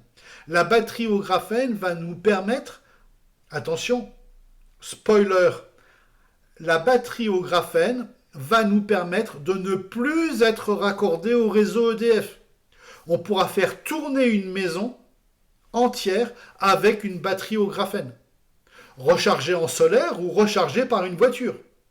Si votre voiture est électrique, que vous la rechargez au bureau, vous arrivez chez vous, la voiture se décharge sur la batterie au graphène de la voiture, de la maison, fait tourner la maison sur la batterie au graphène, et vous revenez au bureau, vous rechargez votre voiture, et vous venez redécharger la voiture. C'est ce qu'on appelle la smart grid. C'est les grids intelligentes. Et si vous avez des voisins avec qui vous pouvez échanger tout ça, avec 3 voisins qui ont 3 batteries au graphène, ben vous faites une mini centrale électrique. Vous comprenez, hein, c'est pas une vraie centrale électrique, mais une mini centrale d'échange. Quand certains voisins sont en vacances, ben, ils vous passent l'énergie qu'ils ont en trop, et quand vous êtes en vacances, vous leur passez, et comme ça, on peut se déconnecter totalement du réseau EDF. Et si besoin, ben on s'y reconnecte pour recharger les batteries, ou pas tout le monde. Un des 3 voisins se connecte au réseau, recharge sa batterie et vous passe du courant à travers votre smart grid d'échange de batterie. Donc, pour vos clients agricoles, ou pour vos clients profession libérale, ou pour vos clients qui roulent, ben c'est des choses hyper importantes. Les biotechnologies, je vous montre 2-3 petites choses trop marrantes. Ça s'appelle un blob. Ça s'appelle en fait un Physarum polycéphalum. C'est un organisme unicellulaire hyper intelligent. Alors certains disent que ça ressemble à du vomi. C'est pas du vomi.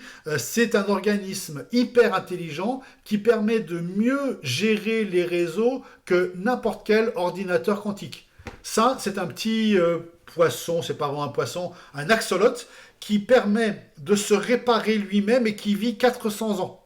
C'est-à-dire que dans ce petit poisson, il y a certainement tous les remèdes de l'humanité. Il vit au Mexique dans des lacs, et on est en train de le tuer parce qu'on brûle la forêt à côté des lacs où il vit naturellement.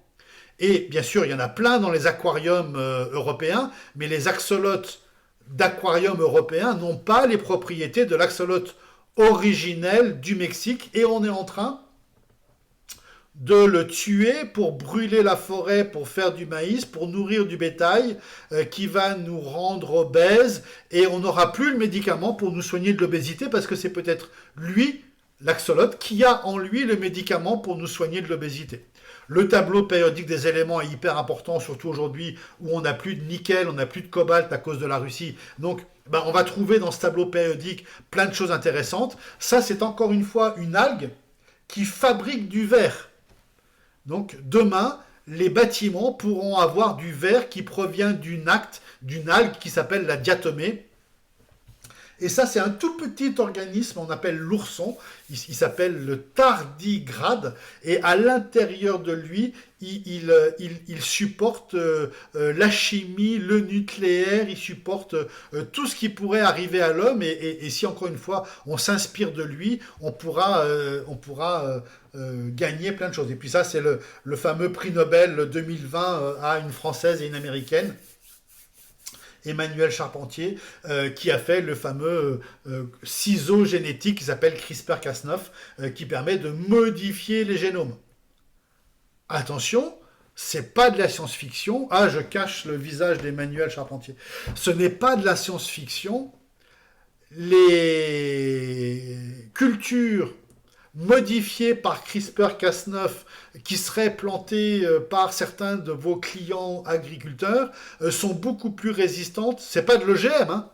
C'est différent d'un OGM. C'est un gène qui est réparé grâce à CRISPR-Cas9, et ça permettrait de faire des cultures beaucoup plus rentables. Donc encore une fois, tout ça, c'est pas de la science-fiction, c'est déjà là. Ça ne concerne pas le management de Crédit Agricole parce que c'est des nanotechnologies et des biotechnologies, mais c'est extrêmement intéressant. Si c'est le sujet de thèse de ta fille, puis là, je serais ravi de discuter avec elle. On pourra échanger de manière intéressante. J'en viens à des choses qui sont beaucoup plus proches de vous. Le I de informatique et le C de cognitif. Commençons par l'informatique. Tous les objets connectés, tous les capteurs, tous les senseurs, toute l'impression 3D additive, la blockchain, l'informatique quantique et toute l'algorithmique, c'est quelque chose qui va révolutionner le monde de la banque. Comment vous octroyez les prêts aujourd'hui? Si vous n'utilisez pas d'algorithme pour octroyer les prêts, vous serez dépassé par des sociétés qui ont un meilleur algorithme que vous et qui ont donc un taux de recouvrement supérieur au vôtre. Malgré toutes les précautions que vous prenez, l'algorithme vous battra toujours. Il y a une société chinoise, un auteur très connu qui s'appelle Kai-Fu Lee. Kai-Fu Lee, il a passé 10 ans à l'intelligence artificielle de Google et maintenant il a monté ses boîtes d'intelligence artificielle en Chine. Il s'appelle Kai-Fu Lee. Je sais qu'on dirait le nom d'un art martial chinois, mais c'est bien un gars. Et il a financé une société qui a dépensé 100 millions pour faire des prêts aléatoires et avoir les informations des prêts qui sont remboursés et ceux qui ne sont pas remboursés. Donc ils ont cramé 100 millions pour faire des prêts, juste pour avoir la donnée de qui rembourse, qui ne rembourse pas. Qui ne rembourse pas. Cette donnée, vous ne l'avez pas parce que vous avez sélectionné les gens pour qu'ils vous remboursent. Donc 100% ou 99% des clients vous remboursent. Les cas de non-remboursement, c'est des cas de décès, des cas de plantage qui sont extrêmement rares parce que vous avez pris tellement de garde-fous que tout le monde vous rembourse. Ce qu'a fait cette société, c'est qu'elle a prêté de l'argent à tout le monde. Ceux que vous auriez rejetés. Et dans ceux que vous auriez rejetés, il y en a qui ont quand même remboursé. Et algorithmiquement, ils ont compris quels étaient les phénomènes qui faisaient qu'on remboursait, qu'on ne rembourse pas. Donc en cramant 100 millions d'octroi de prêts au hasard, avec des échecs et des succès, ils ont compris ce qui faisait le remboursement, et aujourd'hui, ils peuvent octroyer des prêts avec 100% de chance d'être remboursés. À des gens à qui vous refuseriez le prêt. Ça vous a jamais... Ah ben Silver, je ne connais pas, merci Naoufel, je vais regarder Silver, je ne connais pas, merci beaucoup pour l'info. Ça vous a jamais étonné de voir qu'il y avait autant de courtiers en crédit sur la place, des meilleurs taux, des machins, des trucs et des bidules. Qu'est-ce qu'ils font? Ils prennent les clients auxquels la banque quotidienne a dit non, ils montent le dossier différemment, ils le présentent à 10 banques et il y en a une qui dit oui. Et ils prennent non seulement une marge qui correspond à 2-3% du montant du crédit, et ils prennent en plus 2000 euros pour la constitution du dossier. Donc ces gens-là gagnent très bien leur vie. Mais ils gagnent leur vie sur vos lacunes. C'est parce que vous refusez des dossiers qui devraient être acceptés que eux peuvent monter des dossiers qui sont finalement acceptés.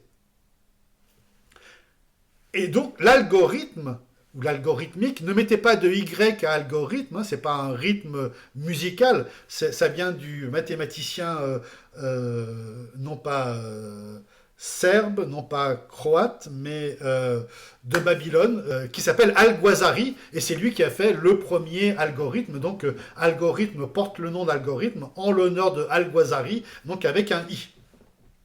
Bien sûr, l'informatique quantique est super importante, et la blockchain aussi.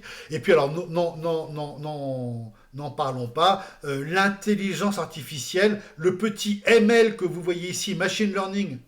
Machine learning, ça veut dire qu'on a assez de données pour entraîner l'ordinateur à avoir une meilleure vision que ce que nous avons nous.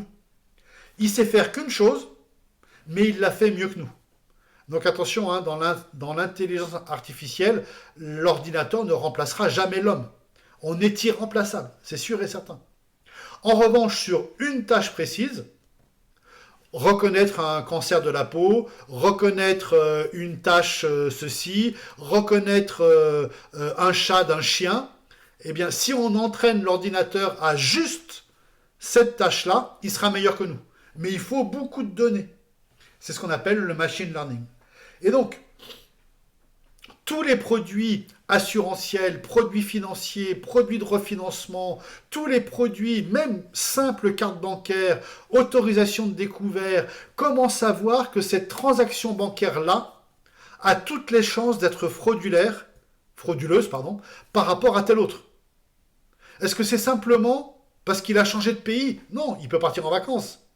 Mais selon certains critères, on peut savoir quelle sera la transaction de carte bancaire ou la transaction Internet qui est frauduleuse par rapport à celle qui n'est pas frauduleuse. On risque comme ça de ne pas bloquer des bonnes transactions et de bloquer les mauvaises transactions. Donc tous ces éléments sont hyper importants. On pourrait passer 2 heures sur chacun des termes qui sont ici, et c'est la question que je vous poserai. Comment demain, dans votre quotidien, des produits que vous vendez tous les jours, du produit le plus simple au montage le plus complexe, comment vous pouvez intégrer machine learning avec des nouvelles formations? Absolument, c'est ce qu'on appelle la EdTech, Educational Technology, donc toutes les nouvelles technologies de l'éducation, super important. Et ma question c'est comment demain, pour l'intégration des nouveaux salariés, pour leur formation, pour les clients, pour prendre des parts de marché aux concurrents, pour être plus performant sur telle ou telle chose, comment est-ce que vous pourriez vous servir de tout ça? Et comment vous allez dire à vos clients, moi, mon produit Crédit Agricole, il est mieux parce que il a ça, ça, ça et ça. Les fameux métaverses, mais en français, métavers tout court, parce que ça vient de univers, donc l'univers, c'est ce qu'on connaît déjà, dans lequel nous sommes, et le métavers, c'est un univers parallèle, donc on va plutôt prononcer métavers que métaverse. Eh bien, demain, nous serons tous présents dans un univers parallèle qui est le métavers. On y rencontrera nos clients. Attention, accrochez-vous à vos chaises. Nos clients vont acheter des NFT de basket à 10 000 euros, vont acheter des NFT de tenues à 5 000 euros, vont acheter des propriétés dans le métavers à 3 000, 4 000, 5 000 euros. Il y a quelqu'un de très célèbre, faites-moi confiance, il est réellement très célèbre, qui s'appelle Andreessen Horowitz. C'est 2 personnes qui sont très très célèbres dans Internet et qui disent que le software est en train de manger le monde. Tout est software. Android, le software, est en train de manger le hardware des mobiles. Tesla Operating System, le software, est en train de manger le marché de l'industrie automobile. Celui qui a Android vaut plus cher que celui qui fabrique le téléphone, que ce soit un Galaxy de chez Samsung, ou un Xiaomi, ou un Huawei, qui n'a plus le droit d'utiliser Android. Vous comprenez que le logiciel Android, qui est du logiciel, vaut plus cher que le device, que l'appareil lui-même. C'est le cas dans la voiture. Le système d'exploitation de la voiture vaut plus cher que la voiture. Carlos Tavares, le patron de Stellantis, le nouveau Citroën, Peugeot, Fiat, Chrysler, dit que, tenez-vous bien, Stellantis, c'est 10 milliards d'euros de chiffre d'affaires. Il dit que dans 2 ans, 30% du chiffre d'affaires de Stellantis seront des services et des logiciels. Aujourd'hui, 100% du chiffre d'affaires de Stellantis est la vente d'une voiture. Demain, Stellantis ne vous vendra plus une voiture, mais vous vendra la mobilité que vous pourrez avoir en utilisant une voiture du groupe Stellantis qui ne vous appartient pas. Donc en gros, on va vous louer des voitures. Et tout ça, c'est du logiciel. J'en viens petit à petit à ce web qu'on connaît, le web qu'on connaît tous les jours, le web 1, Wikipédia, tout le monde connaît. On va passer, on oublie Facebook, on oublie Instagram, on oublie toutes ces choses-là. On passe directement au web 3. Je vous laisserai découvrir le tableau du web 3. Et le web 3, il est sécurisé par une blockchain. Attention, c'est quoi cette blockchain? Demain, et vous les avez déjà, vous allez avoir des clients qui vont vous dire, moi monsieur, je gagne ma vie en écrivant des chansons, en les postant. Attention, aujourd'hui ils les postent sur YouTube et ils touchent que 10% de ce que YouTube gagne, mais demain, grâce au Web3, grâce à la blockchain, ils vont pouvoir commercialiser directement leurs chansons et toucher 99% de ce que rapportent leurs chansons parce qu'ils en seront toujours les propriétaires. Que fait un artiste aujourd'hui, qu'il soit peintre, qu'il soit chanteur ou qu'il soit simplement écrivain? Il fait son art et il le donne à Spotify, il le donne à une galerie, il le donne à un éditeur qui prend 90% des revenus, et c'est logique pour faire tout ce qu'il fait, et donne 10% de droits d'auteur. Demain, vos clients vont dire, moi je suis écrivain, j'écris directement, je vends directement grâce au Web3, je vends directement et j'ai un revenu substantiel de la vente de mes photos, de la vente de mes musiques, de la vente de mes ouvrages, de la vente de mes cours, directement en ligne, parce que je ne passe plus par YouTube pour mettre mes vidéos, je ne passe plus par Spotify pour vendre mes chansons, et je ne passe plus par Amazon pour vendre mes livres.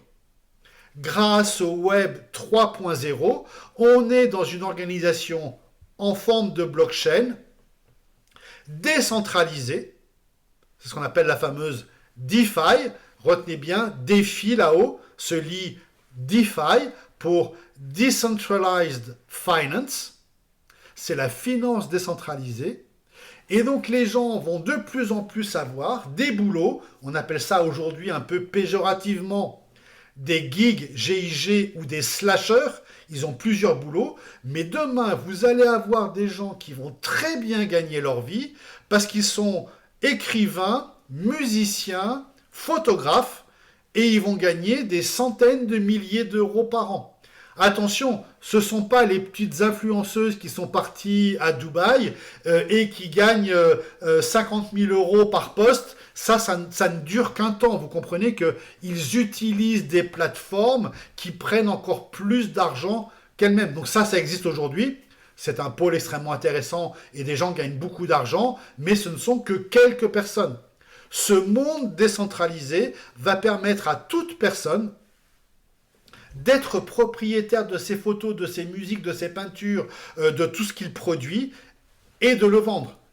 Et pourquoi pas, si vous connaissez des plateformes de freelancers, on peut vendre 3 heures de cours, 5 heures de programmation, 6 heures de ceci, de cela, et on peut le vendre directement à celui qui va l'acheter. Donc, dans vos schémas de compréhension de vos clients, de savoir si vous allez ou pas leur accorder un prêt, de savoir si vous allez ou pas leur donner la carte de crédit, l'autorisation de découvert et toutes ces choses-là, vous allez voir arriver des nouvelles professions qui viennent de ce fameux Web 3.0 et ce qu'on appelle aujourd'hui la fameuse holacratie. Et c'est dans cette ambiance-là que veulent travailler les fameux, on va y arriver tout de suite, les fameux Génération Z.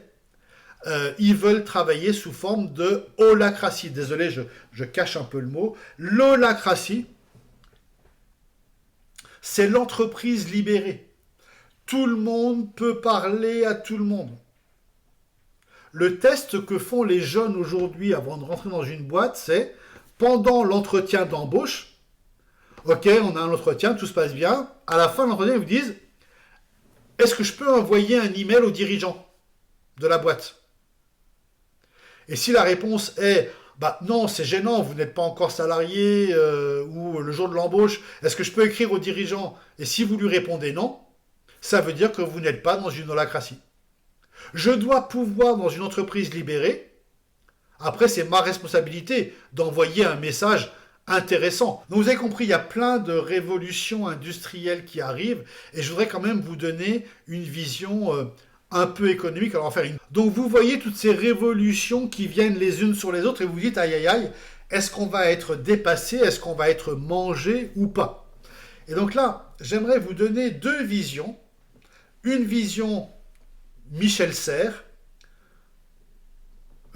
sociologue, philosophe français, très connu, membre de l'Académie française, décédé en 2019 malheureusement, qui a fait toute sa carrière à Stanford aux États-Unis et qui nous a écrit un bouquin, La Petite Poussette. Alors la Petite Poussette, est-ce que vous savez comment on reconnaît un génération Z d'un génération Y? Et La Petite Poussette, écrit par Michel Serres, c'est le féminin de Petit Pousset qui tape tellement vite avec ses pouces qu'elle va beaucoup plus vite que la génération Y. Donc voilà les révolutions. Et la grande question qu'on va se poser, c'est est-ce que les révolutions sont, comme dirait Schumpeter, économiste autrichien, est-ce que les révolutions vont détruire les créations précédentes, et donc chaque création détruit l'élément précédent, donc on appelle ça de la création destructive, ou est-ce que au contraire, les révolutions sont amélioratives? Et vous avez deux points de vue. Le point de vue de Michel Serres et le point de vue de Luc Ferry ou de Schopenhauer ou de Schumpeter. Le point de vue de Michel Serres, c'est de dire, quand on a inventé l'écriture en moins 3000, les gens ne se sont pas arrêtés de parler. Ils ont écrit et parlé. Et puis en 1555, quand Gutenberg invente l'imprimerie, on lit sur imprimé, mais on continue à écrire et on continue à lire et on continue à parler. Et quand en 2000 sont arrivés les NBIC, nanotechnologie, biotechnologie, l'informatique et les sciences cognitives, on ne s'est pas arrêté de lire sur papier, mais on a amélioré notre lecture sur papier avec des choses de l'informatique. Donc chaque révolution vient améliorer la précédente. Et puis de l'autre côté, vous avez du Schumpeter qui dit, eh bien, la force des animaux a été détrônée par la vapeur a été détrônée par l'électricité, et les NBIC vont détrôner l'électricité. Et donc la grande question, c'est de savoir, est-ce que vous êtes plutôt du côté de Michel Serres, la petite poussette, ou est-ce que vous êtes plutôt du côté du transhumanisme et de dire que l'informatique va remplacer 30% des emplois et on va vers des demain qui sont des lendemains qui sont très très très difficiles. Moi, vous avez compris à peu près où penchait mon cœur. Mon cœur va chez Michel Serres. Nous sommes assez intelligents pour améliorer ce que nous avons fait auparavant. La grande question que je veux vous poser sur ces NBIC, c'est quelle est la différence et quelle est votre vision entre ce qui est innovation et ce qui est progrès? Qu'est-ce que le progrès ? Et qu'est-ce que l'innovation? Et si vous devez choisir entre innovation et progrès, lequel des deux choisissez-vous? La devise du Brésil, c'est ordre et progrès. Est-ce que vous êtes plutôt brésilien ou est-ce que vous êtes plutôt autrichien? On en parle tout à l'heure. Plutôt de l'innovation, plutôt du progrès. Comment est-ce que vous imaginez intégrer ces nouvelles technologies dans les offres du crédit? Dernier épisode, épisode 4, on va voir en pointillé le futur du marketing. Et j'aimerais me rapprocher de la définition du marketing et la comparer avec votre slogan que j'aime beaucoup. La définition du marketing ou la définition de l'économie, c'est créer de la valeur pour l'entreprise, donc du profit bien sûr, mais créer de la valeur aussi pour le client, de la satisfaction, tout en créant de la valeur pour l'écosystème, c'est-à-dire ne pas détruire la planète au même temps qu'on gagne de l'argent. Et si on regarde agir chaque jour dans votre intérêt sur la société, on comprend qu'on agit dans l'intérêt de la société sans la détruire et dans l'intérêt du client et que Crédit Agricole gagne de l'argent, donc est fidèle à notre gentil Greta Thunberg sur lequel on va passer assez vite. Mais je voudrais juste, pour vous garder en pleine forme, vous donner ma définition très rapide du marketing. Une planète bien bleue, donc on n'a pas détruit l'écosystème, un client content et une entreprise qui fait des profits. Voilà surtout ce qu'on pourrait dire sur les clients. Et ce qui est important, je cache le logo Crédit Agricole pour que vous voyez le plus important est dans le bas à droite. Si vous ne prenez pas soin de vos clients, un concurrent va le faire. Et ce concurrent, ça peut être un concurrent de toujours, une autre banque classique, ou ça peut être les nouveaux concurrents des nouvelles industries qui ont cette vision 100% centrée sur la génération Z. Alors on va justement évoquer cette génération Z. Déjà, une rapide définition et surtout un moyen de ne jamais vous tromper de ce que sont les générations X, Y, Z. Génération X, c'est moi, un vieux. Génération Y, c'est vous. Vous avez eu 20 ans ou presque en l'an 2000. C'est ça, la génération Y. Génération Z, c'est ceux que vous embauchez qui sortent de l'école. Génération Z, ils ont moins de 30 ans.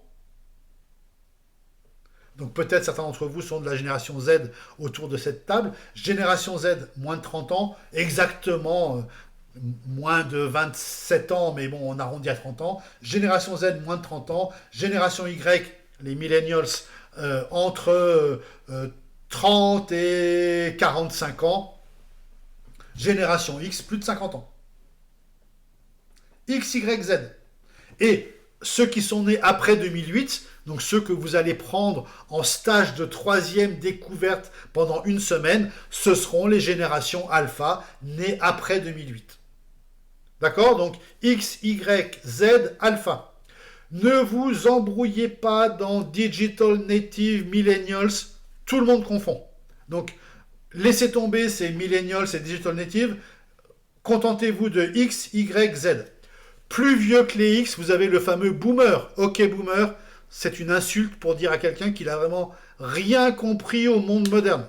Donc ok boomer, c'est l'insulte suprême de quelqu'un qui parle sans avoir débranché son micro. On peut lui dire ok boomer, tu as oublié de unmuter ton micro.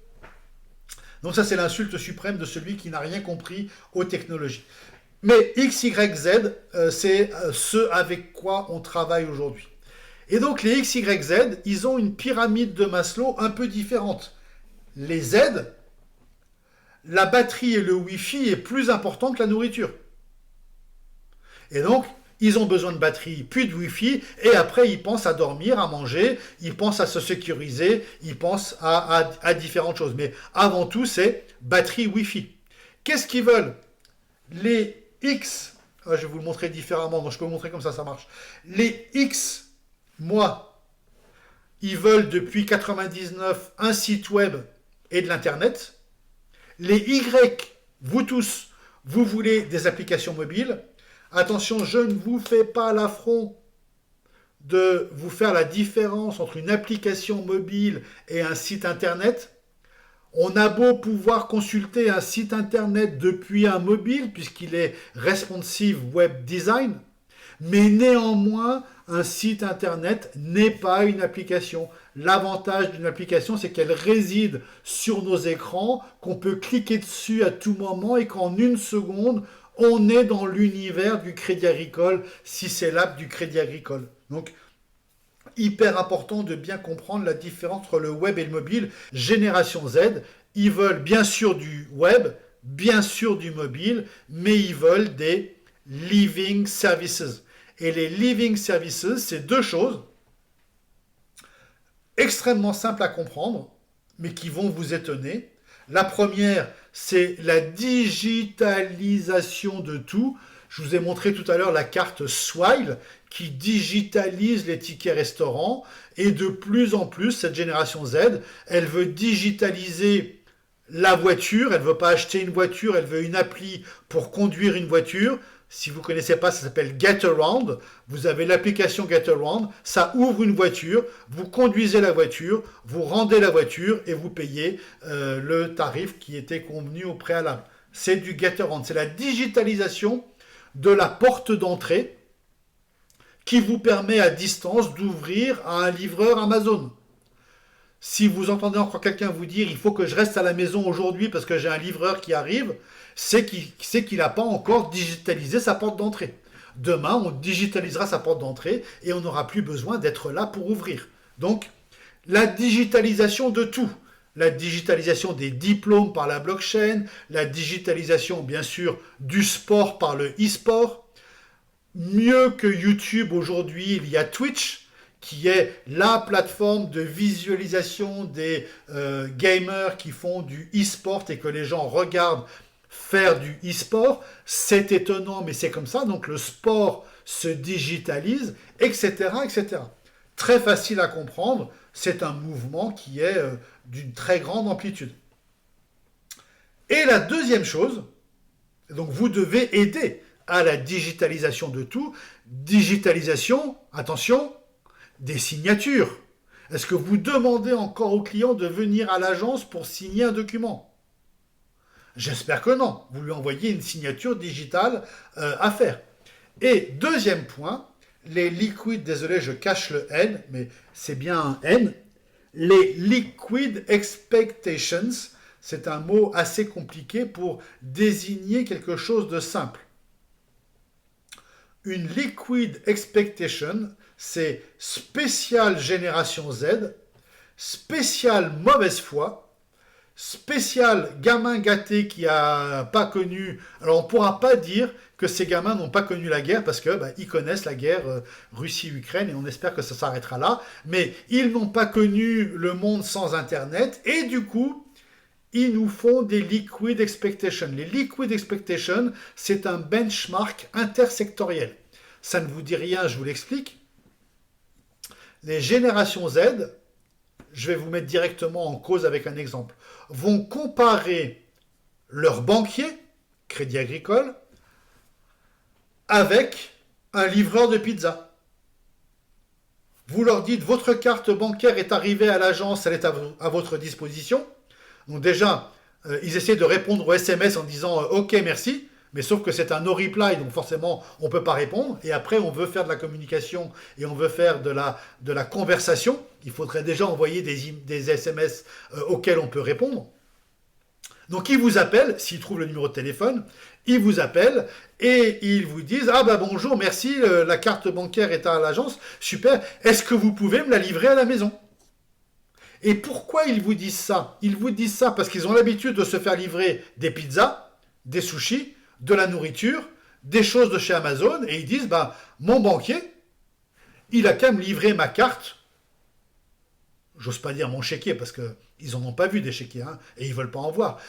Mon banquier, il a qu'à me livrer ma carte à la maison. Mais attention, ils disent pareil à Free pour la carte SIM.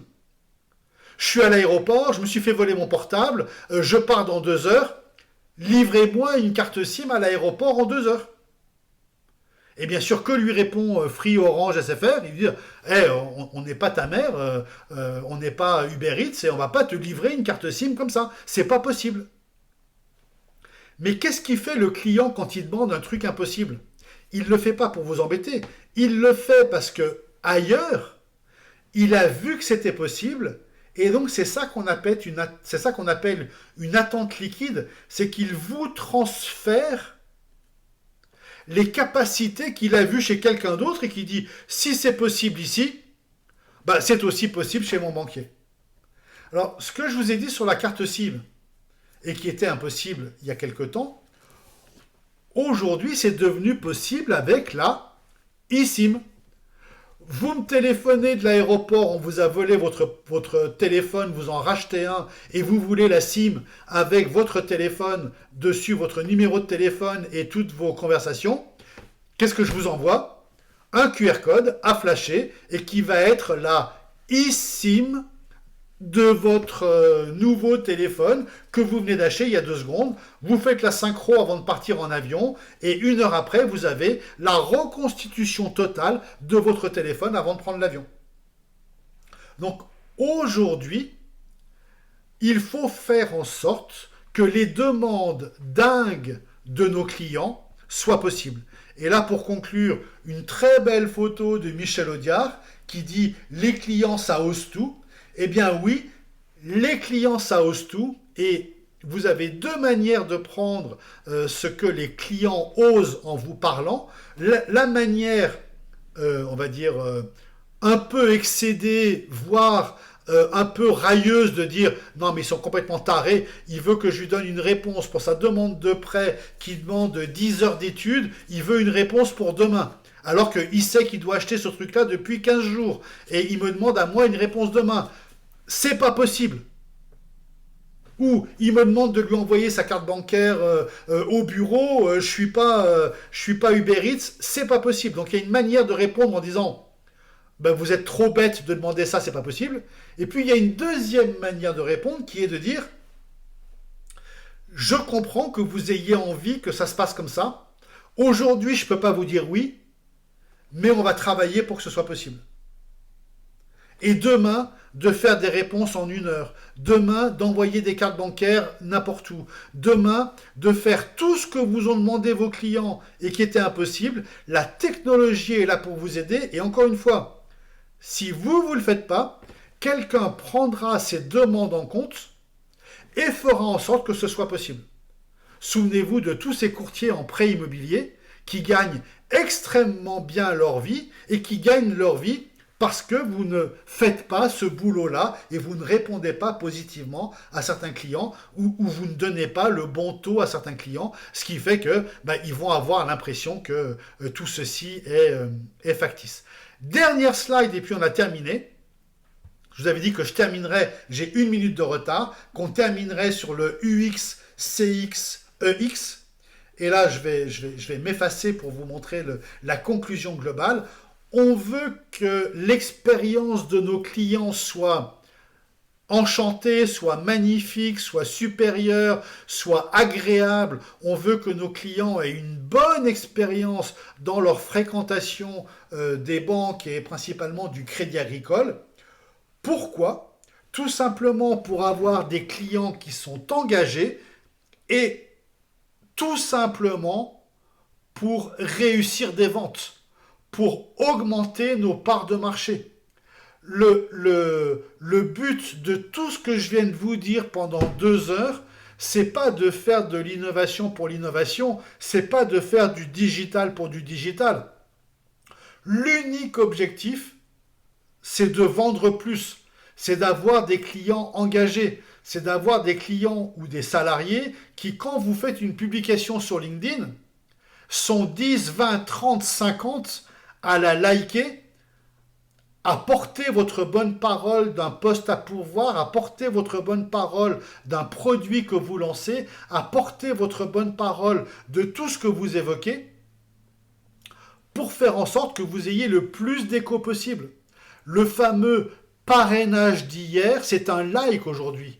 Le fameux parrainage d'hier, c'est un client qui accepte de témoigner sur une vidéo, qui accepte de donner un avis positif sur le Crédit Agricole. Et si je vais voir sur l'agence que je vais fréquenter, et si j'ai 50 avis positifs, j'avais tel problème, l'agence a résolu, j'avais tel problème, l'agence a résolu. J'aurais aucune envie d'aller traverser la rue, comme dit la banque, la pub stupide d'une banque stupide. J'aurais aucune envie de traverser la rue pour aller voir si c'est mieux ailleurs. Si tous les avis sont positifs et que tout le monde me dit que là, il y a la réponse à mes besoins, je vais au plus simple. Et donc, c'est ça ma conclusion. On fait tout ça. Ça peut paraître un peu complexe, ça peut paraître peut-être ne pas être la voie directe, mais on fait tout ça pour développer les ventes, on fait tout ça pour séduire les clients, on fait tout ça pour garder les clients, garder les employés, pérenniser nos actifs, pérenniser nos emplois et essayer de faire en sorte que tout ça fonctionne très très bien.